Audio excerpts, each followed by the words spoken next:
We are used to seeing a few famous peaks on postcards, but behind those familiar names lies an entire architecture of stone, ice, forest, and mist. Ancient plate boundaries, volcanic scars, red sandstone walls carved by water and time. Glaciers that carry a record of past climates inside their ice.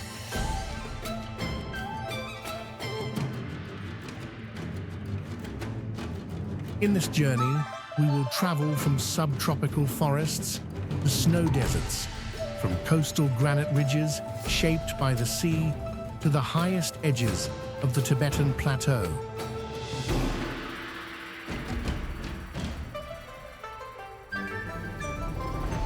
We'll visit mountains that have watched over poetry, philosophy, and pilgrimage for thousands of years, and others where almost no one lives, where the earth is still quietly writing its own story. Along the way, we'll see why scientists describe some of these places as living laboratories of geology and biology, and why UNESCO has recognized several of them as World Heritage Sites, not only for their beauty, but for what they tell us about the planet's evolution.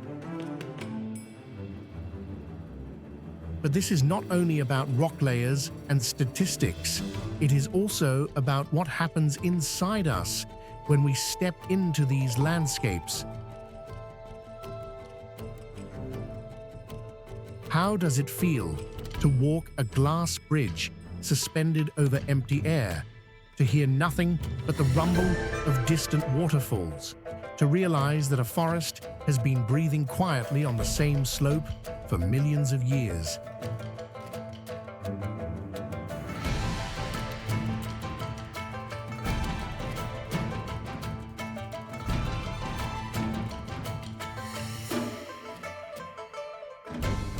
Join this expedition into impossible China, a journey through mountain worlds where earth, sky, and human stories collide. And stay until the end, where we'll ask a simple question. In a time of rapid change, what does it really mean to protect places like these and the cultures that call them home?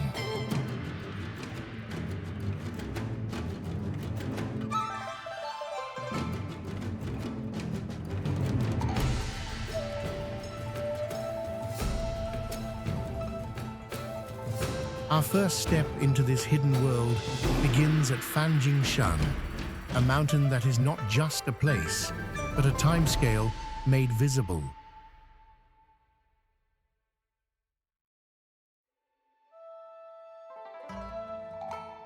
Rising from Guizhou province, it is part of a rocky highland, shaped over more than 1 billion years of Earth's history.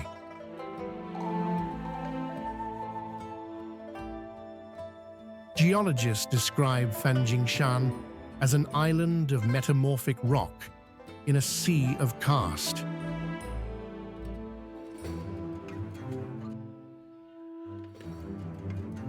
Instead of the typical limestone towers around it, its core is built from older, tougher rock that has been folded and reheated deep inside the crust. That difference changes everything: how the cliffs break, how water flows, how soil forms, and which plants can survive here. Because of this isolation, the mountain became a biological refuge.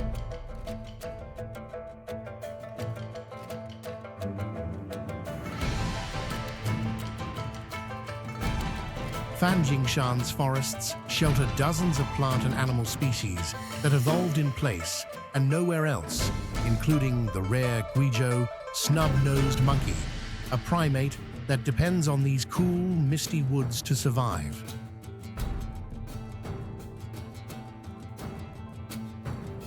As you climb, the air cools and the forest changes. Evergreen broadleaf trees give way to conifers and mossy rock.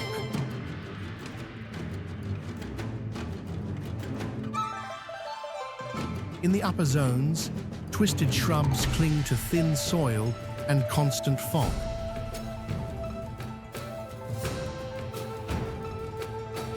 You are walking through stacked climate bands, each only a few hundred meters thick, yet each with its own community of life. At the summit, rock pillars rise like stacked books. One of them, often called the Red Cloud Golden Summit, looks impossibly narrow, crowned by a small temple separated from the rest of the world by sheer drops on every side.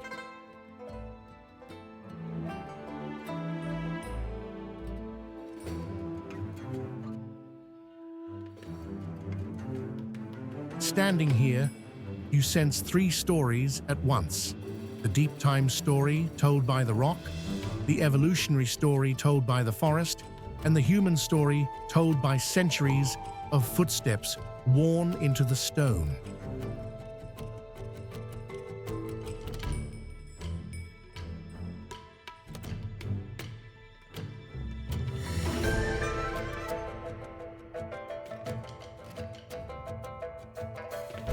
From Fanjingshan, our journey will continue across China's geological script. Volcanic plateaus, red sandstone cathedrals, and granite peaks. Each mountain will show us a different way that time can shape a world.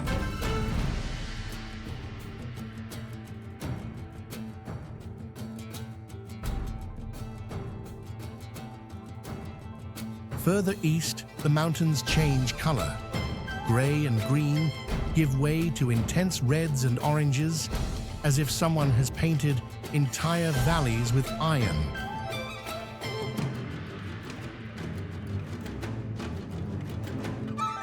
These are the Danxia landforms, landscapes built from thick layers of red sandstone that have been gently lifted, fractured, and carved by water over millions of years.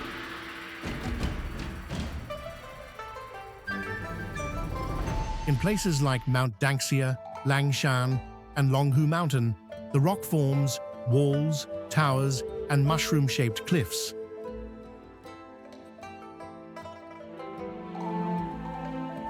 Locals sometimes compare them to ancient castles or palaces, sculpted not by kings, but by rainfall and gravity.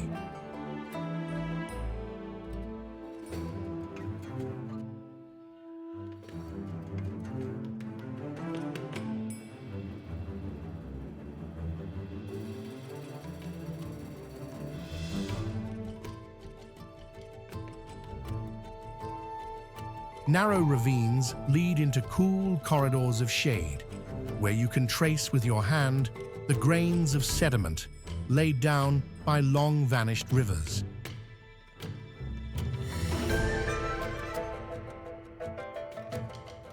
UNESCO describes China Danxia as a textbook of continental erosion, red beds uplifted by internal forces of the earth, then reshaped by storms, chemical weathering, and time.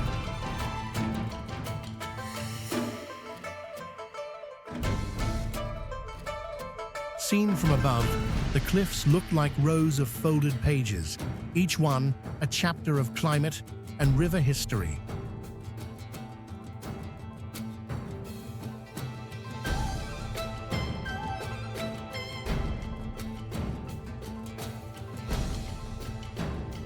Travel west again, and those red tones reappear in a very different form: ancient volcanic fields. In regions such as Yandang Mountain and Tengchong, cliffs and cones remind us that this land once shook with eruptions.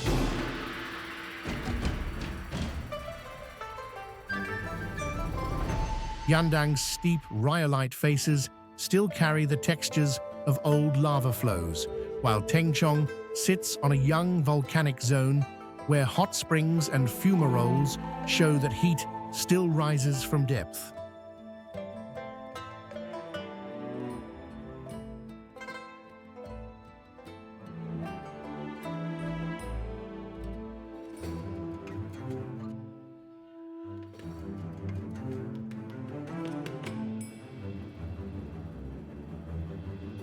Here you can see boiling pools, ringed with white mineral crusts, and steam that pours out of vents as if the mountain were breathing.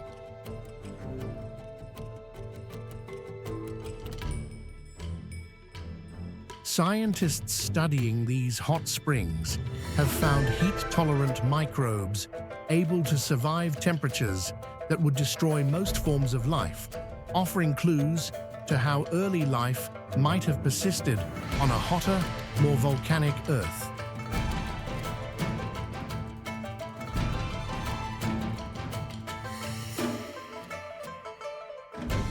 Standing between Danxia's redstone cathedrals and Tengchong's mineral basins, it becomes clear China's mountains are not just static scenery.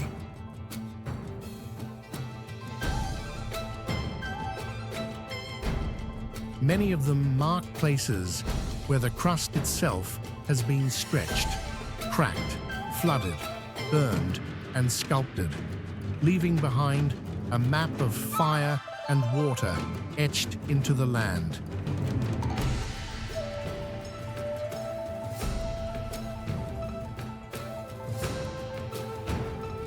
Not all mountains are famous for what lies beneath. Some are revered for what they have meant to people over thousands of years.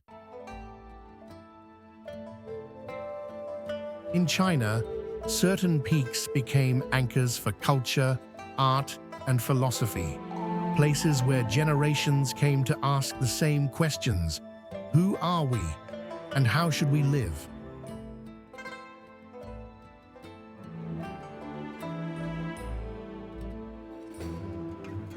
On Mount Taishan, one of the country's most celebrated peaks, stone steps climb through groves of ancient trees toward a broad summit.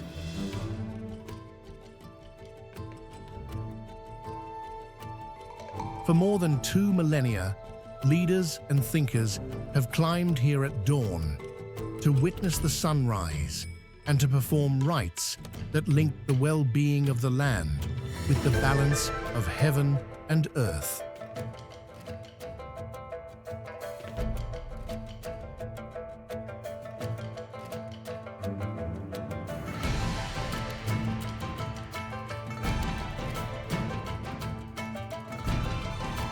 Today, Taishan is recognized as a World Heritage Site for both its natural rock formations and its dense collection of inscriptions, temples, and historical structures.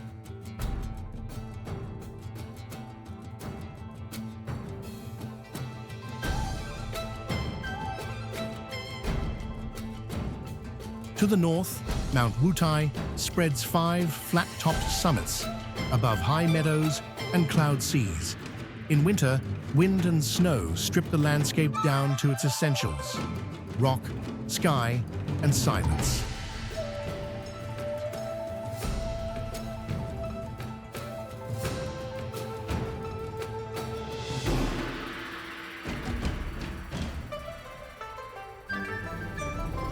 Temples lie scattered along the slopes, testifying to more than 1,000 years of pilgrimage and reflection.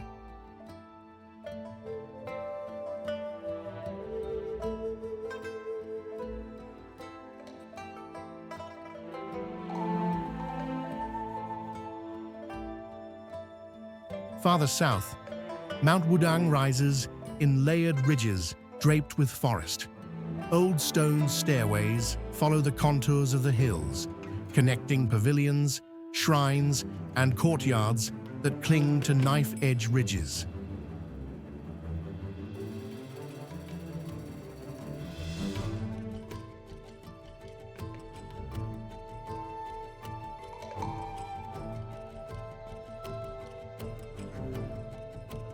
From above, the complex looks like a painting come to life, a composition of tiled roofs, swirling clouds, and twisting pine branches.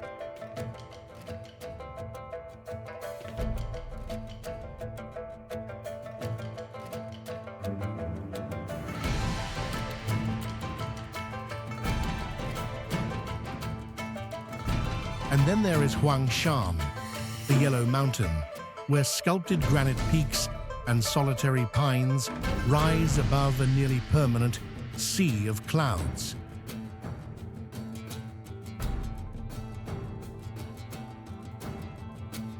These jagged summits have inspired painters and poets for centuries, and today they continue to attract photographers and hikers who want to stand within the very scenes they've seen in ink and canvas.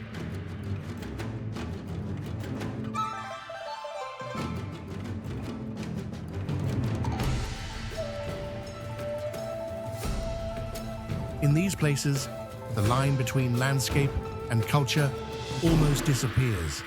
Calligraphy carved into rock faces, poems written about specific cliffs, architectural styles that mirror the shapes of surrounding peaks.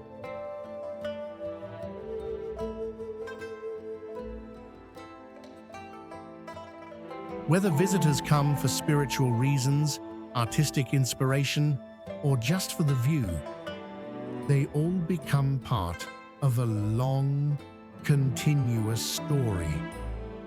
A story of humans using high places to look not only at the world, but also inward at themselves.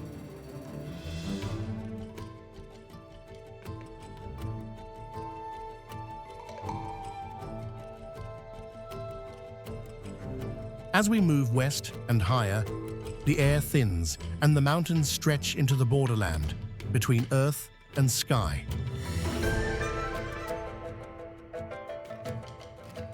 Here, snow and ice are not just seasonal decorations, they are structural parts of the landscape.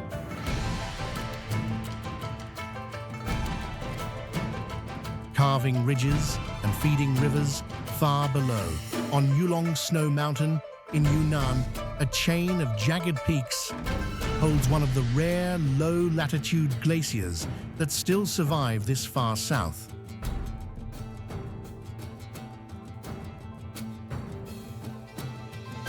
Visitors arrive by cable car to altitudes where even a short walk can leave them breathless. For many, the journey is not just physical. It feels like a personal test. How far can I climb? And what will I feel when everything familiar, noise, buildings, even mobile reception, falls away?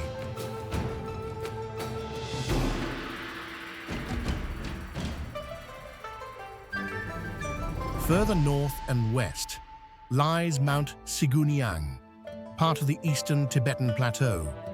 Here, wide valleys filled with dark forest lead towards sharp snow peaks that rise more than 6,000 meters above sea level.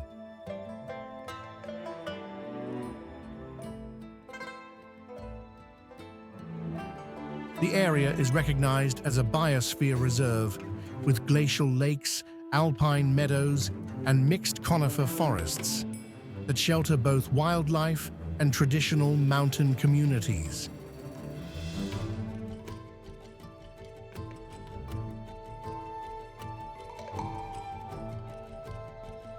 Then there is Mount Gonga, sometimes called the King of Sichuan Mountains, rising to nearly 7,600 meters. Its flanks hold over 100 modern glaciers that slowly grind through bedrock, shaping deep troughs and delivering silt to rivers that eventually feed distant lowlands.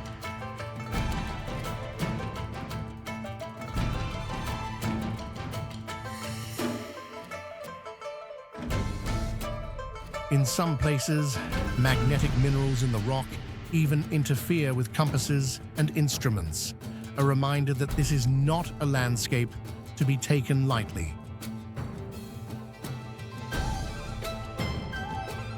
In these high places, scientists drill ice cores to read layers of trapped air, miniature time capsules holding records of past temperatures, storms, and even traces of ancient microorganisms.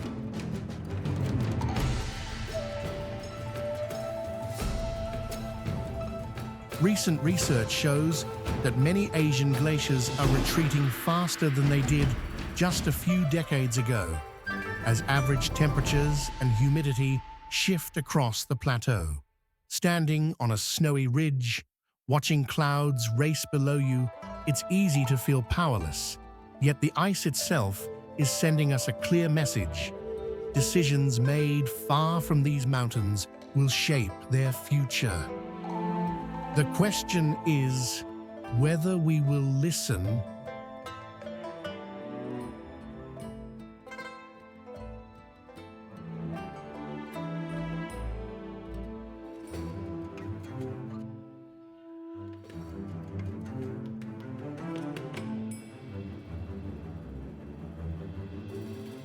If mountain peaks are the exclamation marks of the landscape, then canyons are its underlines, places where rivers have cut deep enough to reveal the continent's bones.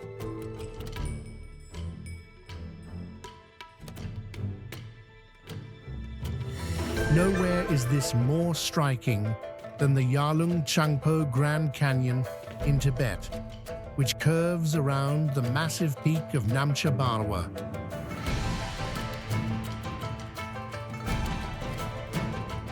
Here, the river drops more than 6 kilometers from the surrounding summits, making it the deepest canyon on Earth, far deeper than the Grand Canyon in the United States.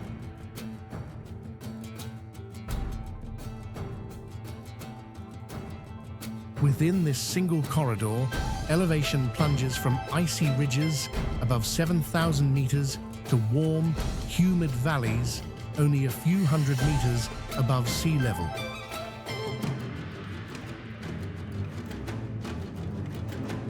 That descent compresses an entire world of climates: tropical forest below, then temperate woods, alpine scrub, and finally tundra and permanent snow.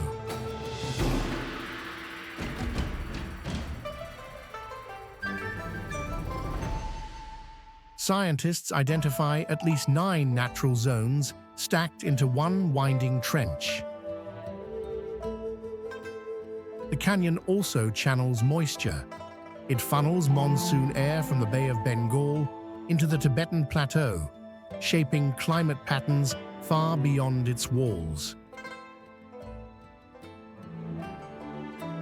Elsewhere in China, canyons tell quieter versions of the same story, where stone villages cling to cliffs and rivers carve patiently through time.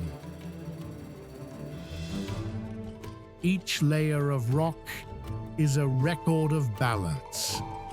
Mountains rising, water cutting, and time doing the rest. Not all of China's mountain worlds are defined by bare rock or ice. Many are covered by forests so rich that scientists still discover new species within them.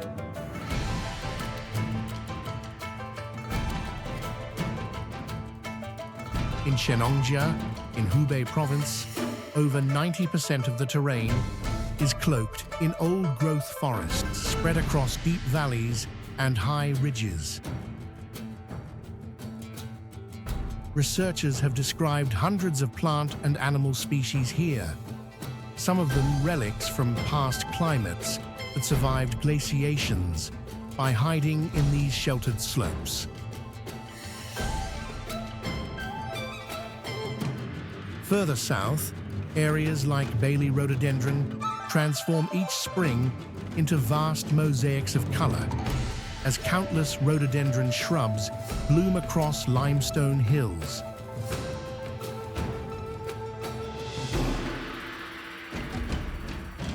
Beneath the flowers, a complex underground system of sinkholes and airflows keeps moisture cycling through the rock, supporting both ancient plant lineages and microorganisms that help roots draw nutrients from stone. In Guangwu Mountain, dense maple and conifer forests turn crimson and gold in autumn, creating one of the most dramatic seasonal transformations in the country.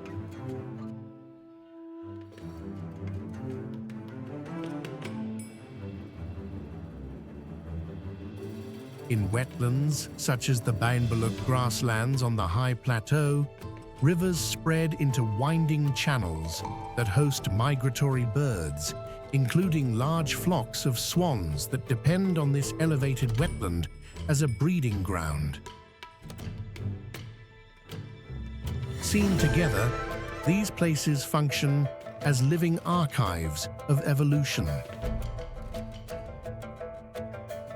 Soil microbes that help trees communicate and share nutrients.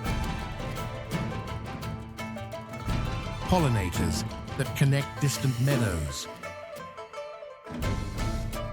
Herbivores and predators that keep populations in balance. Many of these relationships have been running on repeat for millions of years, and yet they can be disrupted surprisingly quickly by logging, uncontrolled tourism, or climate shifts. From a human perspective, these forests also have a quieter gift. When you walk among trunks that have stood through dynasties and revolutions and listen to a soundscape made mostly of wind and water, it becomes easier to measure your own worries against a much longer timeline. Behind every trail, cable car, and footbridge, there are people whose lives are woven into these mountains. In Tibetan and Yi villages near the high peaks, families have long relied on terrace farming, pastoralism, and carefully managed forests.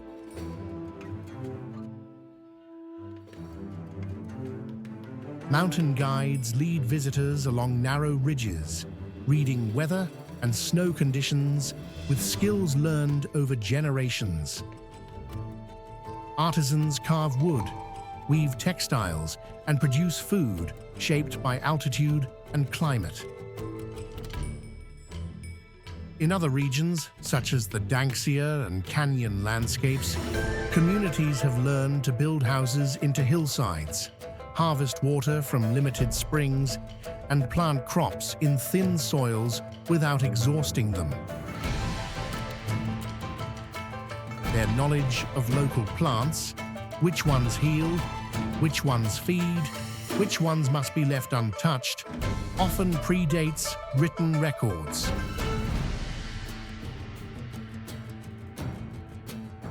Today, many of these residents find themselves balancing two different economies: traditional livelihoods that depend on stable ecosystems and newer incomes from tourism.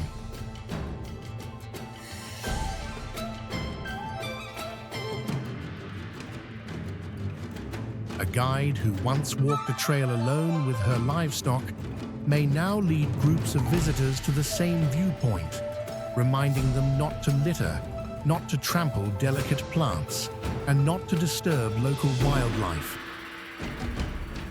Park rangers and scientists add another layer to this human story. They install monitoring equipment, study soils and tree rings, and negotiate limits on visitor numbers in the most fragile zones. Their work is often quiet and invisible, but it is essential for keeping the most sensitive habitats intact. As we meet these people along our route, one thing becomes clear: conservation is not an abstract ideal here. It is part of daily life, part of deciding how many animals to graze on a slope, how many tourists a trail can hold, and how to pass both land and culture to the next generation without breaking either.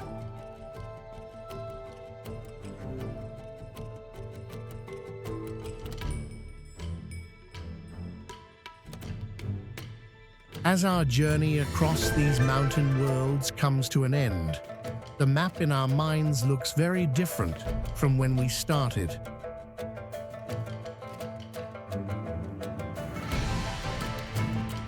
We have seen cliffs, formed from ancient seabeds, folded and lifted into the sky. We have followed rivers that carved the deepest canyons on Earth and walked forests that function as vast, breathing archives of life.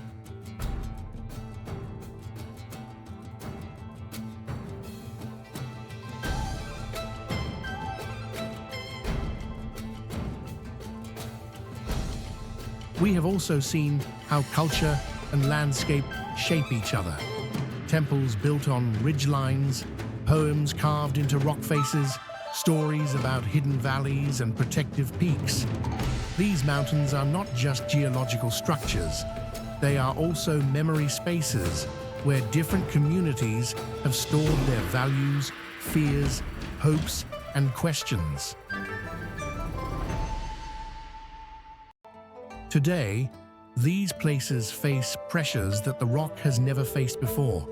Rapid warming that melts glaciers, air pollution that can dull once clear horizons, and mass tourism that can turn quiet trails into crowded corridors if not carefully managed. Yet the future is not written in stone.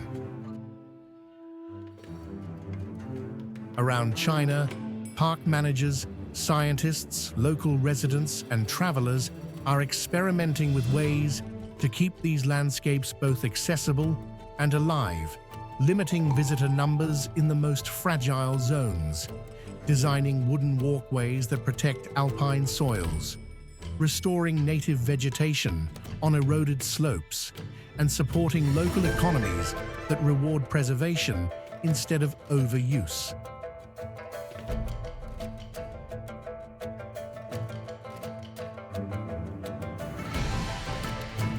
For anyone watching this film, the next step is not to climb every mountain we've seen, but to consider a simple idea. Every place has its own Fanjingshan, its own canyon, its own forest archive.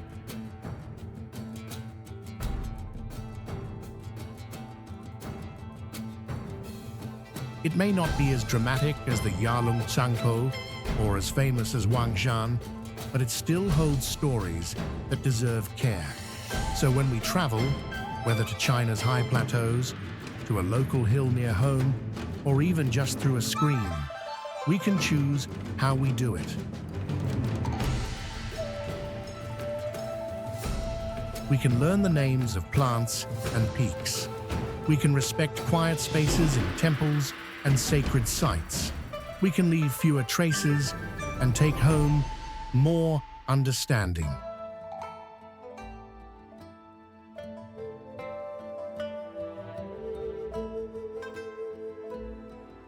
These mountains will probably outlive us.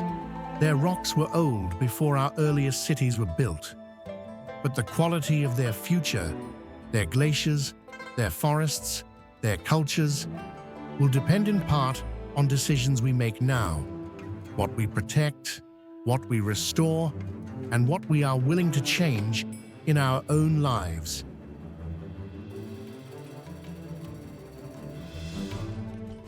If we can preserve places like these, their cultural and historical heritage, their green environments, and their role in keeping the planet's systems healthy, then we are not only saving scenery, we are keeping open a door to wonder, humility, and a deeper relationship with the earth that carries us.